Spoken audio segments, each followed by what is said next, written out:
താങ്ങുവാനായാരുമേ എനിക്കില്ല എന്നാലും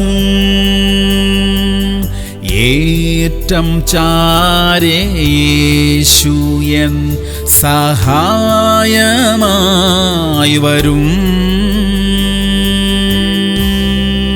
ലൂക്കോസ് 9:25. ഒരു മനുഷ്യൻ സർവ്വലോകവും നേടിയിട്ട് തന്നെത്താൻ നഷ്ടമാക്കി കളയുകയോ ഛേദം വരുത്തുകയോ ചെയ്താൽ അവന് എന്ത് പ്രയോജനം? പ്രിയമുള്ളവരെ, നമ്മുടെ ജീവിതത്തിന്റെ മുൻഗണനകൾ ഒന്ന് പരിശോധിക്കുന്നത് നല്ലതാ. ലോകം നൽകുന്ന സമ്പത്തിനേക്കാൾ സ്ഥാനമാനങ്ങളെക്കാൾ ഒക്കെ വിലപ്പെട്ടതാണ് നമ്മുടെ ആത്മാവും ദൈവത്തോടുള്ള ബന്ധവും. അപ്പോൾ ഏതിനാണ് കൂടുതൽ പ്രാധാന്യം കൊടുക്കേണ്ടത്? ഈ ലോകത്തിൽ നിന്ന് ലഭിക്കുന്നതൊക്കെ വേഗത്തിൽ നശിച്ചു പോകുന്നതാ. എന്നാൽ നിത്യമായ അനന്തമായ ഒരു ബന്ധം, ഒരു സ്ഥലം നമുക്കുണ്ട്. അത് നമുക്ക് നഷ്ടമാകരുതേ. പ്രാർത്ഥിക്കാം. സ്വർഗീയ പിതാവേ, നിത്യജീവനെ കുറിച്ച് മറന്നുപോകാതിരിക്കാൻ ഞങ്ങളെ സഹായിക്കണമേ. ലോകത്തിലെ കാര്യങ്ങളിൽ ഞങ്ങൾ വളരെ തിരക്കുള്ളവരാ. എന്നാൽ ലോകം തരുന്നത് താൽക്കാലികമായതാ. നിത്യമായ ഒന്ന് ഞങ്ങൾക്ക് വേണ്ടി കാത്തിരിക്കുന്നുണ്ട്. അതിനെ പ്രാപിക്കുവാൻ ഞങ്ങളെ സഹായിക്കണം. യേശു ക്രിസ്തുവിന്റെ നാമത്തിൽ തന്നെ. ആമേൻ, ആമേൻ, ആമേൻ.